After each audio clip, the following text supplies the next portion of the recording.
The second part of the video, I'm going to consider a transmission line terminated with a lumped load.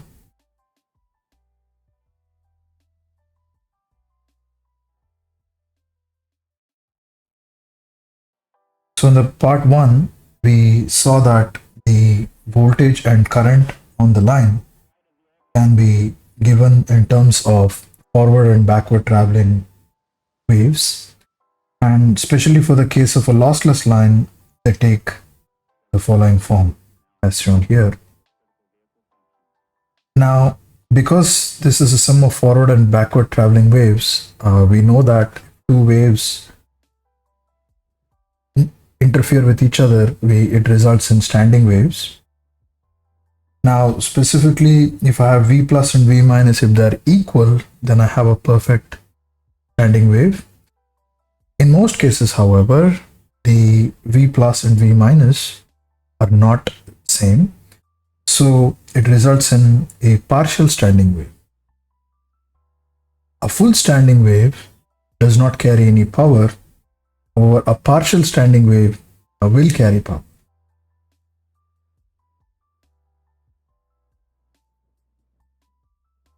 So this is the terminated transmission line. For this purpose, we ignore what is happening at the generator end for the time being and simply look at the load end. Remember, we have two constants, V plus and V minus, and we need both the generator side and the load side conditions to exactly solve for those. In the first part, we will ignore the generator side, consider the load side. This will not solve the voltages completely, but it will give us a relation between the backward traveling wave or the reflected wave and the incident wave.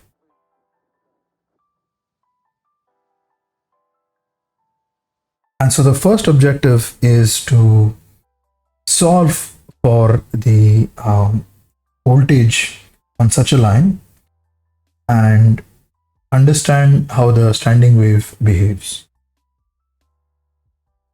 In order to do that, we will start with the expression for voltage, the general case.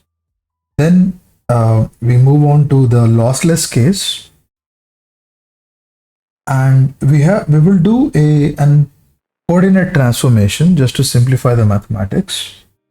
Specifically, the right side is still the positive z direction and the left side is still the negative z direction. However, we will move the origin to the load terminals, z equal to 0. Remember, in our derivation for the transmission line, we considered some portion in the middle, and z and z plus delta z. There was really no mention of where the origin is, and so you are free to move the origin of the coordinate system anywhere you want. Depending on where your origin is, the values of V plus V minus will change.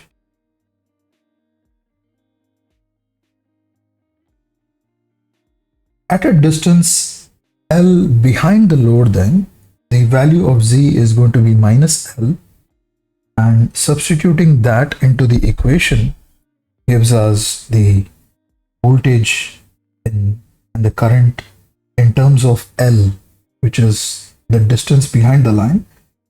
And what this does, as you can see, is V plus e to the power, I have a plus j beta L instead of minus j beta Z. Now we will first simply substitute L equal to 0. That means we are at the load terminals, and the voltage at L equal to 0 will simply be V plus V minus. The current at L equal to 0 will be V plus upon ZC minus V minus upon ZC. And this is the pictorial depiction here. Notice that V at 0 is the current, is a voltage appearing across the lumped load ZL, and I0 is the current that is going through it. Now the lumped load obeys Ohm's law, and so we can write that V upon I taken at L equal to 0 is given by this. And so we end up with CL is equal to V plus, in terms ZL and ZC in terms of V plus and V minus. If we now define V minus upon V plus as the so-called reflection coefficient, gamma sub L, and then I now have an expression for gamma sub L, which is CL minus ZC upon ZL plus ZC.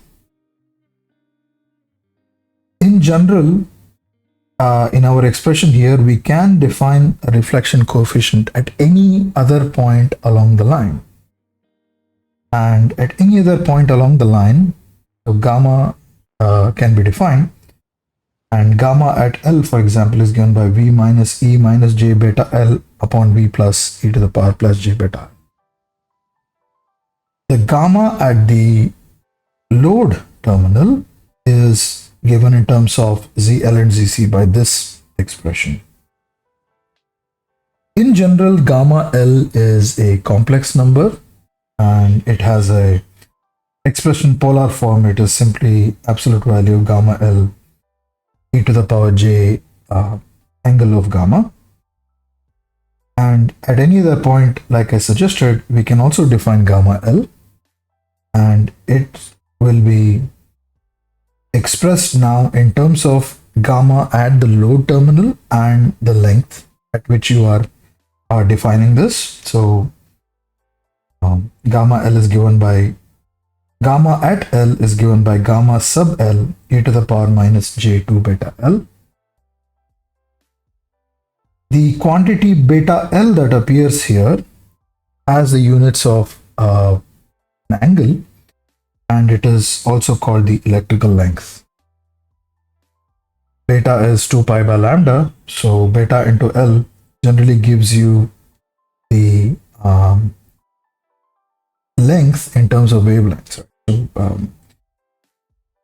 if the length is half a wavelength, for example, then beta L will be 2 pi. 2 beta L will be 2 pi. An exercise here is to show that for a passive load, the gamma L, the quantity that we have here, its amplitude will always be, it's a complex number whose absolute value will always be less than or equal to 1. All right, so once we have that, once we have redefined things in terms of gamma L, we can now express the standing wave voltage in terms of L. And there are two ways to go about this. You can proceed and derive an expression for the voltage at L. However, in this derivation, I want to show you basically what are the maximum and minimum values. So it's somewhat simplified derivation rather than doing the full expression. Basically, we are taking the absolute value of this complex number, and instead of V minus, we are substituting V minus in terms of gamma sub L into V plus. And if you proceed with this derivation, what you observe is that the absolute value of V, the voltage, as a function of length is given by absolute value of V plus, which is a constant, and an absolute value of this expression, 1 plus gamma L into minus J2 beta L. Expressing gamma L itself in terms of its absolute value and angle, in other words, REI theta notation, we can then say this is 1 plus mod gamma L e to the power j phi gamma minus 2 beta L, where phi gamma is the angle of gamma sub L. So in order to visualize what this quantity will turn out to, notice we are simply adding two complex numbers, complex number 1 plus j0 plus mod gamma L, the second term here. Let us go to the Argand plane, real and imaginary plane, the Argand plane, and the first term is simply the vector going from 0 to 1, right? So that's a red line here. That's the first complex number. The second complex number has a magnitude of gamma L, and it has an angle of phi gamma minus 2 beta L. In general, that is going to move around the black circle, right? So the second point here, this point in general is going to be located somewhere on that black circle.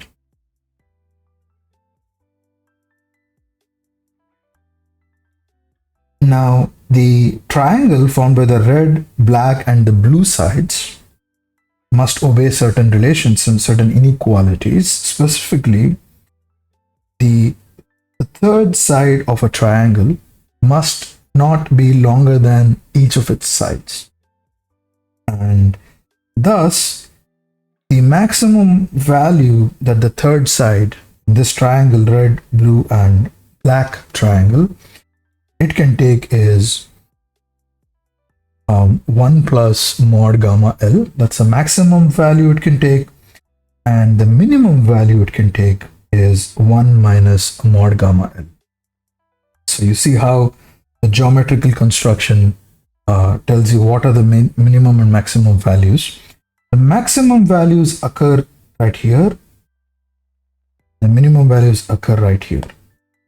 And for this to happen, the maximum and minimum values for the total voltage happen at locations where gamma as a function of L, this quantity,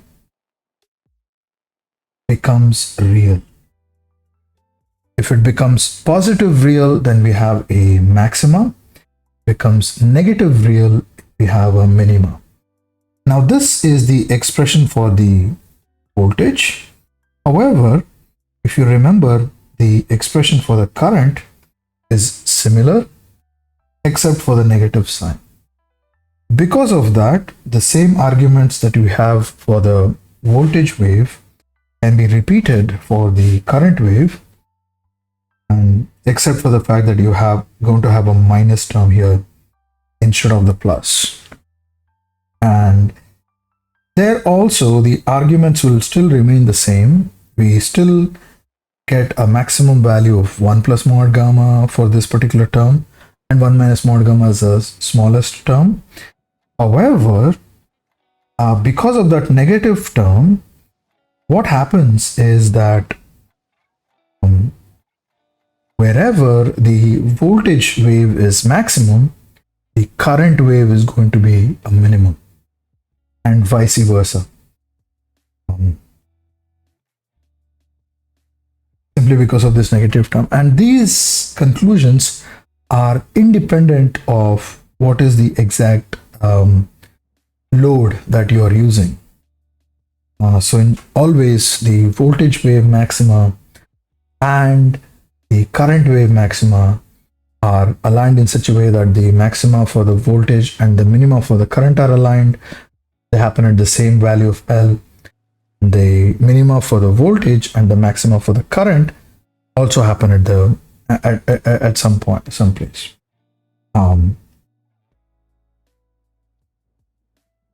And that is what I have seen here. These are the specific conditions for when we can get a maxima or a minima. Let us take the example of a maxima. The mathematical condition says that phi gamma minus 2 beta L must be 2n pi. Now we know that the length L has to be a positive quantity if we are concerned about what happens behind the load. And so you need to choose n, can be taking any value 0, 1, 2, 3, minus 1, minus 2, minus 3, and so on. However, it has to, the value of n has to be chosen such a way that L will come out to be positive. And when you do it, you'll get the first maxima, second maxima, the third maxima, and so on, depending on the specific values of phi gamma.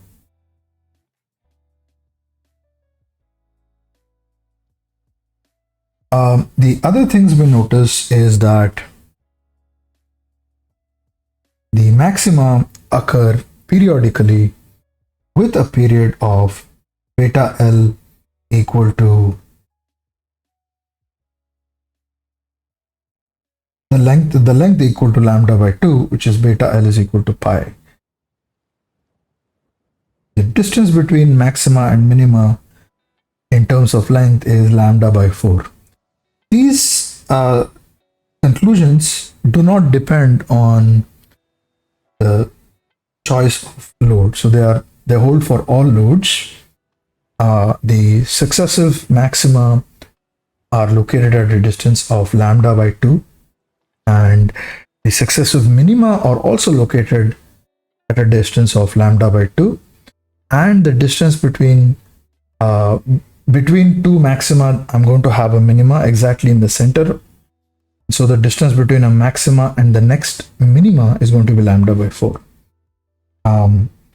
So we have conclusions about the distance of where the maxima and minima occur, and we have conclusions about where the voltage and the current maxima are opposing each other. So the maxima of current and the minima of voltage are at the same place, and so on.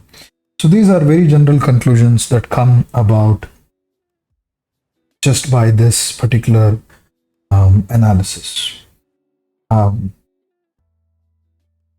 If you want the value of the maximum, the ratio between the maximum value that V tilde can take as a function of L and the minimum value that it can take, and clearly that is going to come as 1 plus mod gamma L divided by 1 minus mod gamma L. And this is the so-called voltage wave standing wave ratio, the VSWR. And you see how this comes about. If you want the value of this voltage at some other location, then you have to solve this equation in general. You can do that as well.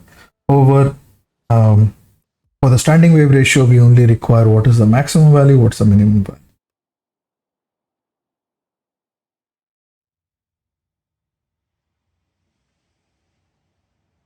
After this, we will now go and look at the concept of impedance. Specifically, we are looking at the Thevenin equivalent impedance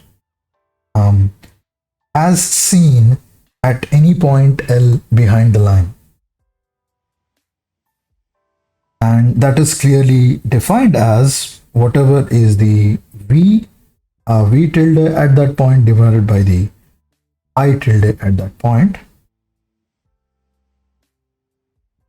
Equivalently, you can also define the Norton equivalent admittance for that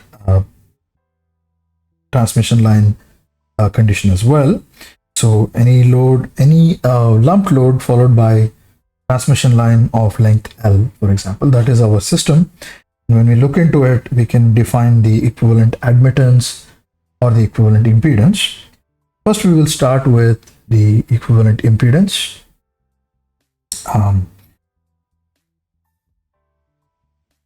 So by substituting the expressions for V tilde and I tilde, you can go ahead with this.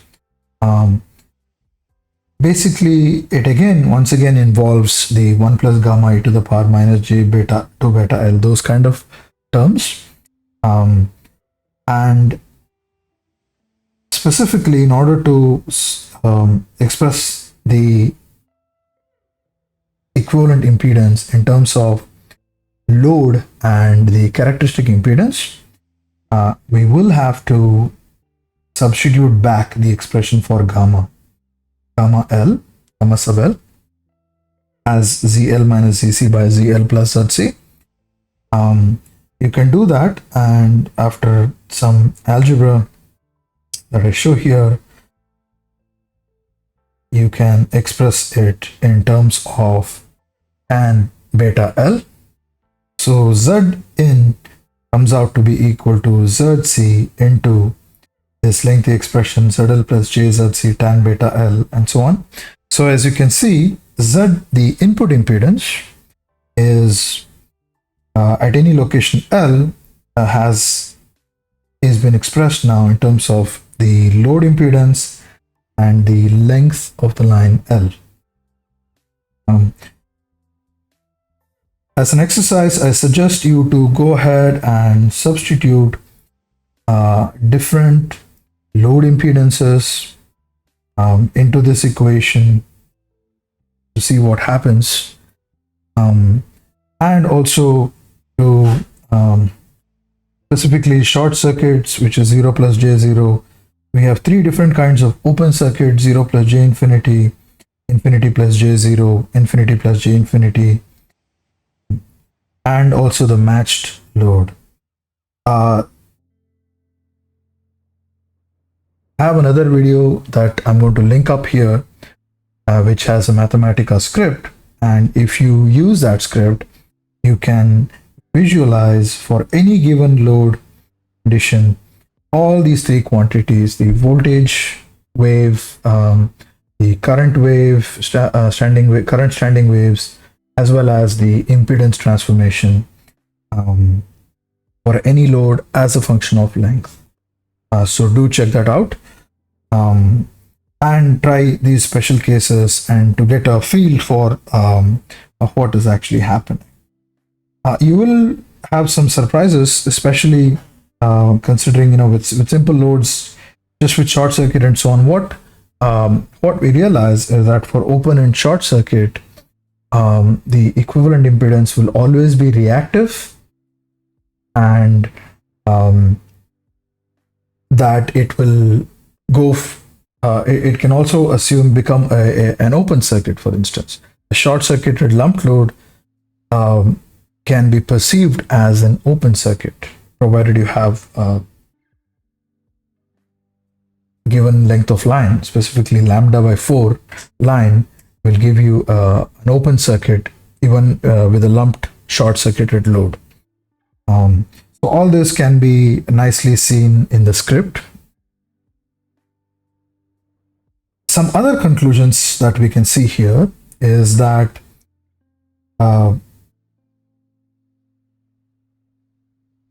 beta L is n pi.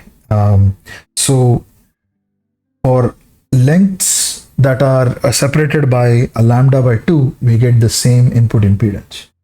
Another way of saying that is this input impedance, the function of input impedance versus the length of the line, is a periodic function. That is what we can see here. And for the special case of beta L tends to 0, you can see that Z input by ZC approaches ZL. So Zin is going to approach ZL as beta L tends to 0, which means that if your wavelength is much larger compared to the length of the line, then we don't really need to analyze in terms of impedance transformation and so on. It will pretty much act like a lumped circuit. So another special case is when beta L is pi by 2, which is equivalent to having a length of lambda by 4. In that case, what we notice is that the impedance Zn will become the dual of the load. What I mean by dual is that the equivalent impedance is going to have a value 1 by Z load. There are many applications of this lambda by 4 transformer, is what this is called, specifically in terms of impedance matching and resonant circuits, building resonant circuits. So we will look at that at a later point. I'm going to conclude this video at this point.